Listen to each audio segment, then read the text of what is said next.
اب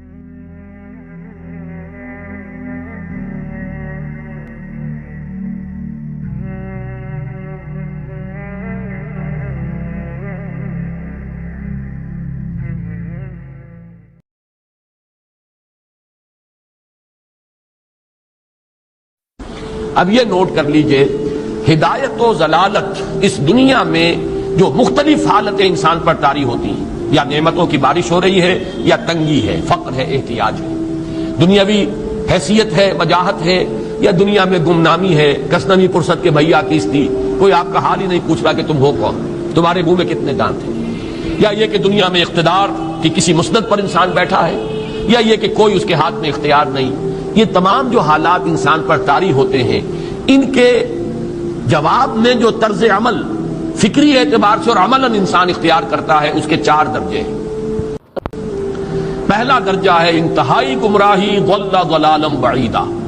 وہ کیا ہے؟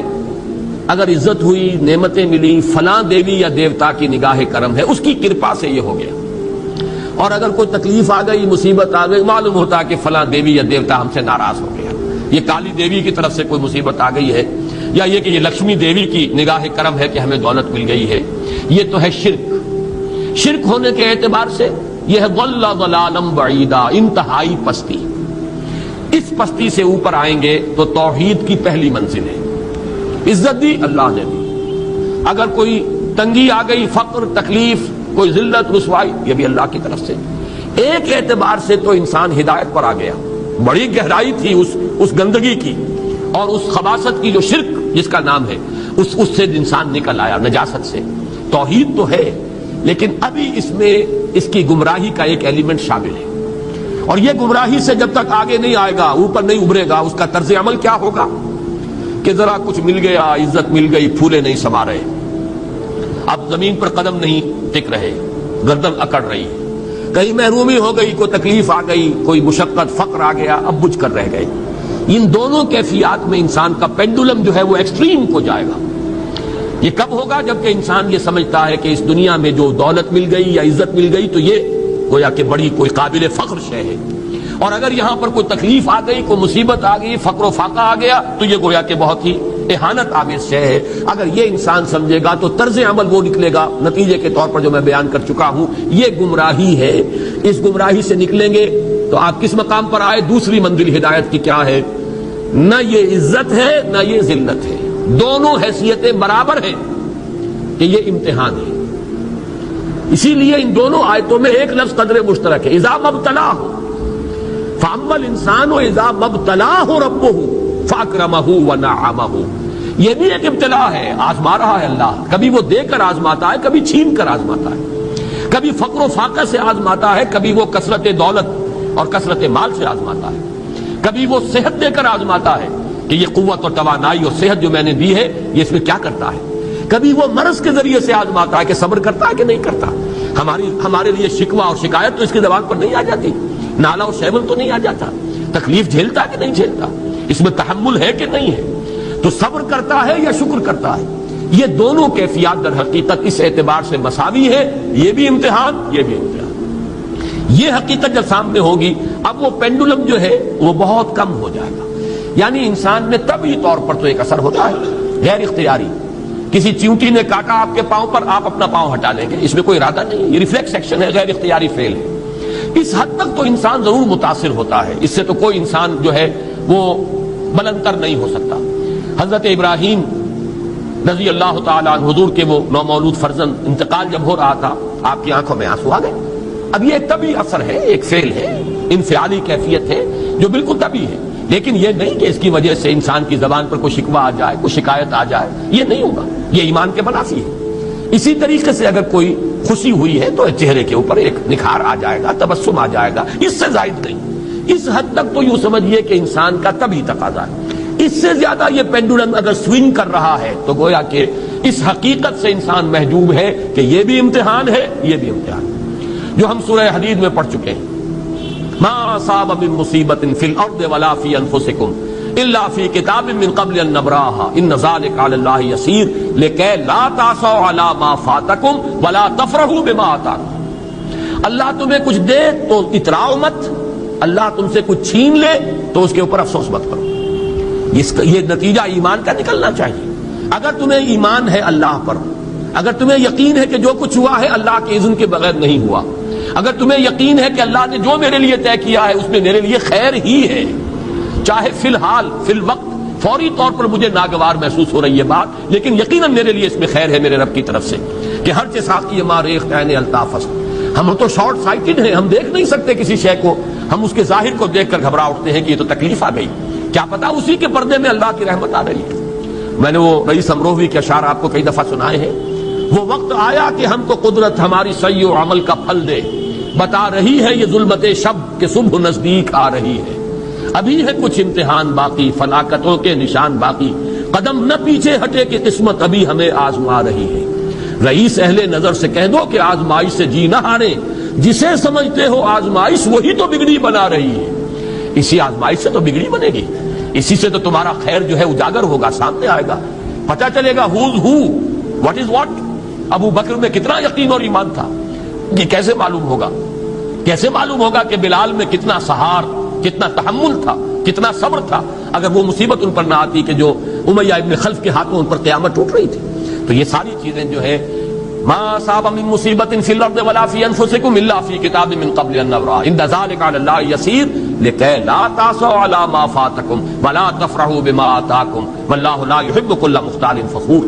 اگر اس حقیقت سے محجوب ہو جاؤ گے تو پھر اختیال اور فخر اور گھمنڈ پیدا ہو جائے گا تمہارے اندر، یا دوسری طرف مایوسی، کمر ہمت ٹوٹ کر رہ جائے گی، خودکشی کرنے کو انسان آمادہ ہو جاتا ہے ذرا کوئی ناکامی دنیا میں آ گئی، کوئی تکلیف آ گئی. یہ ہے در حقیقت تیسری منزل، ہدایت کی دوسری سیڑھی. پہلا کیا تھا؟ نہایت ضل ضلالا بعیدا، کوئی خیر مل گیا تو کسی دیوی کی نگاہ کرم، کوئی تکلیف آ گئی تو کسی دیوتا کی ناراضگی، یہ تو ہے ضل ضلالا بعیدا. اس سے اوپر آئے، یہ پہلی سیڑھی ہدایت کی ہے. عزت ہے تو اللہ کی طرف سے، اور اگر کوئی ذلت ہے، تنگی ہے تو اللہ کی طرف سے. یہ ہدایت کا آغاز ہو گیا، یہ توحید کی بنیادی منزل ہے. اس سے اگلی منزل، یہاں کی ذلت ذلت نہیں، یہاں کی عزت عزت نہیں. ذالک یوم التغابن، ہار اور جیت کے فیصلے کا دن تو قیامت کا دن ہے. وہاں معلوم ہوگا جس کو اس روز عزت ملی وہ عزت والا ہے، جو اس روز ذلیل ہو گیا وہ ذلت والا ہے. یہ تو امتحان ہے، دارالامتحان ہے. خلق الموت والحیات لیبلوکم ایکم احسن عملا، یہ تو دارالامتحان ہے. امتحان ہونے کے ناطے دونوں برابر ہیں. اس سے اوپر ہے ایک چوتھی منزل، ہدایت کی تیسری منزل. وہ کیا ہے؟ عام طور پر انسان یہ سمجھتا ہے کہ یہ جو آزمائش ہے تنگی کی اور فقر و فاقہ کی، یہ سخت تر آزمائش ہے، اور نعمتوں کی بارش ہو تو یہ آسان آزمائش ہے. یہ بھی ابھی گمراہی کا ایک پرت جو ہے اس کی باقی ہے. ابھی ہدایت کا جو کامل جو ہوگا انکشاف وہ کب ہوگا؟ جب انسان اس حقیقت کو جان لے کہ جہاں وسعت ہو، جہاں کثرت ہو، وہ زیادہ بڑا امتحان ہے، سخت امتحان ہے، بجائے اس کے کہ اگر قلت ہے، کمی ہے، یہ کم تر امتحان ہے، یہ کم بھاری امتحان ہے. کیوں کہ اگر آپ کے پاس کثرت ہے آپ کے اندر غفلت پیدا ہو جائے گی. کثرت کا لازمی نتیجہ غفلت ہے. نہ کوئی غم کرو نہ خوف، خوشیاں مناؤ جنت کی جس کا تم سے وعدہ کیا گیا تھا. اللہ کی ربوبیت پر اطمینان جب انسان کو ہو جاتا، میرا رب اللہ ہے، ربی اللہ، انسان کے لیے نہ کوئی کھٹکا، نہ کوئی خطرہ، نہ کوئی خوف، نہ کوئی حزن. جو کچھ ہو رہا ہے کس کے اذن سے ہو رہا ہے؟ اللہ کے اذن سے. اللہ کے اذن کے بغیر پتہ تک نہیں ہلتا.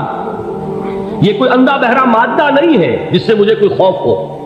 اندھا بھینسا چلا رہا ہو اس سے تو ڈرنے کا ہر انسان کو ڈرنا چاہیے، نہ معلوم کس کو ٹکر مار دے. لیکن نہیں، اس کائنات کو چلانے والا ایک سمیع و بصیر خدا ہے.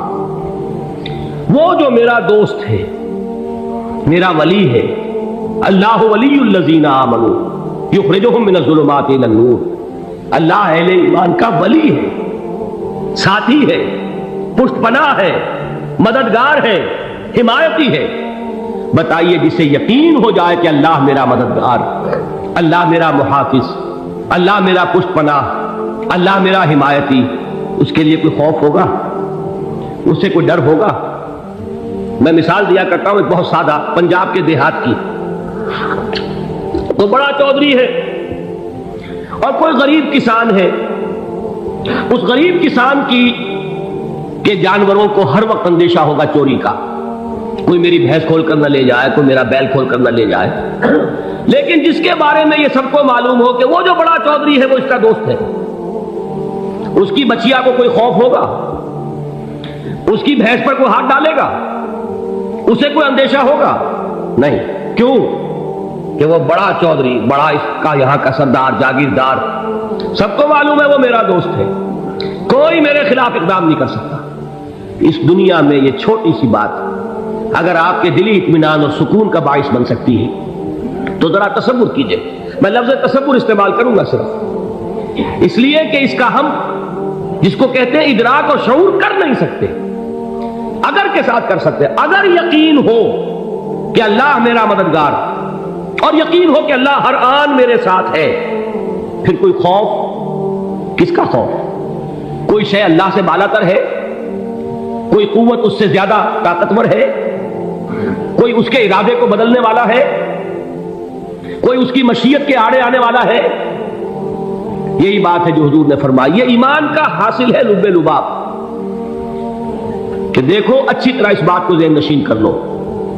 اگر تمام انسان مل کر تمہیں کوئی نقصان پہنچانا چاہے نہیں پہنچا سکتے مگر جو کچھ اللہ نے لکھ دیا ہو، اور تمام انسان مل کر تمہیں کوئی نفع پہنچانا چاہے نہیں پہنچا سکتے مگر وہ شے جو اللہ نے طے کر دی. آپ پھر میں کہوں گا ذرا تاریخ کیجئے، اسے فرض کیجئے، اسے سوچئے.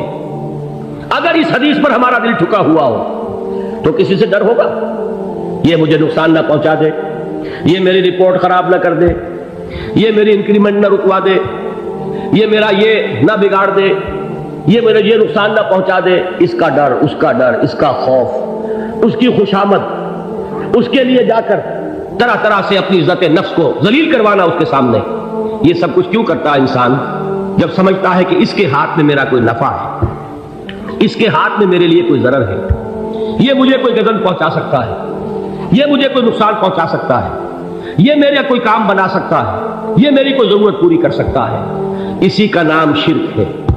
جہاں آپ نے یہ سمجھا کہ غیر اللہ کے اندر کوئی طاقت موجود ہے وہی شرک ہے. بتوں سے تجھ کو امیدیں، خدا سے نو امیدی، مجھے بتا تو صحیح اور کافری کیا ہے؟ شرک تو یہ ہے. جس پر بھی تمہیں یہ خیال ہے کلمہ ہے، یہ کلمہ سوم لا حول ولا قوت الا باللہ. ذرا اس پر دل کو کبھی اگر آپ تصور کریں، پھر فرض کریں، دل ٹھک جائے، اس پر کوئی طاقت نہیں. یہی بات تھی جو شیخ عبد القادر جیلانی رحمۃ اللہ علیہ نے اپنی وصیت میں اپنے بچے سے کہی. 11ویں دینے والے ہیں لیکن حضرت شیخ عبد القادر جیلانی کی وصیت اور تعلیمات کو کتنے لوگ ہیں جانتے ہو؟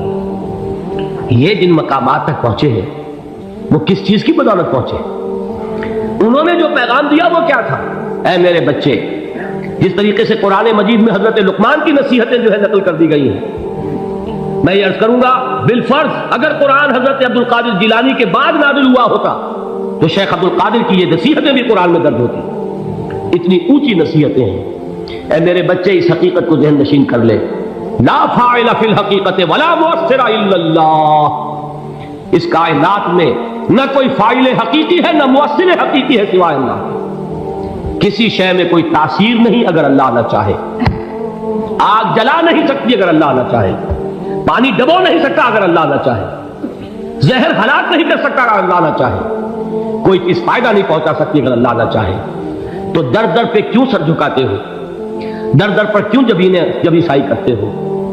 سب کے سامنے کیوں ہاتھ پھیلاتے ہو؟ ایک اللہ سے مانگو، ایک اللہ کے سامنے زمین پر اپنی جبین رکھو. لا فاعل فی الحقیقت ولا مؤثر الا اللہ. نظر آتا ہے ہمیں کہ پانی پیاس بجھا دیتا ہے. پیاس بجھانے کی صلاحیت پانی میں نہیں ہے، اللہ کے اذن سے.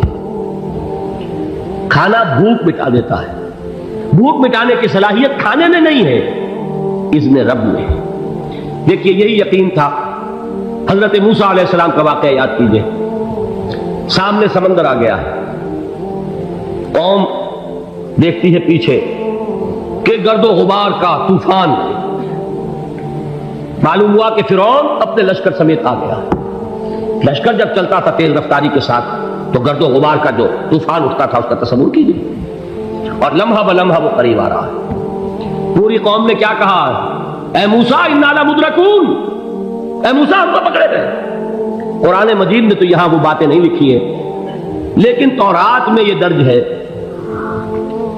کہ بنی اسرائیل جھگڑنے لگے، دست و گریبان ہو گئے موسیٰ کے ساتھ۔ موسیٰ نے یہاں مروایا لا کر، اس سے تو ہم ہی بہتر تھے، وہاں کھانے کو ملتا تھا، زندگی تو تھی، بیگار ہم کر رہے تھے، موت تو نہیں تھی۔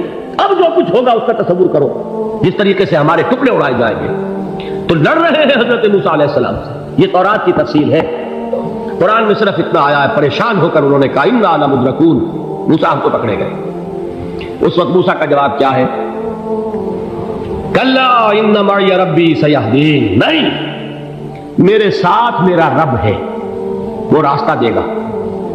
بتائیے کہاں راستہ نظر آ رہا ہے؟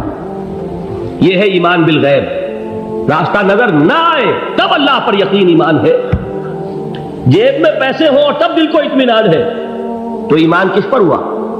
پیسے پر، اللہ پر نہیں۔ جب وسائل و ذرائع نہ ہو اور پھر یقین ہو کہ اللہ مسبب الاسباب ہے، وہ اسباب کا پابند نہیں ہے، وہ اسباب کا محتاج نہیں ہے، اسباب اس کے محتاج ہے۔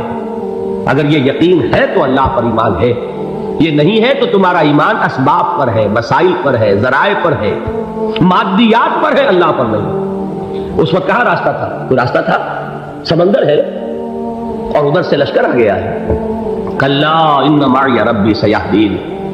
اب دیکھیے ایمان کہہ دینا آسان ہے، ہوا معکم اینما کنتم، جہاں کہیں بھی تم ہوتے ہو اللہ تمہارے ساتھ ہوتا ہے، لیکن اس کا یقین قائم ہو جائے تو زمین و آسمان کا فرق واقع ہو جائے۔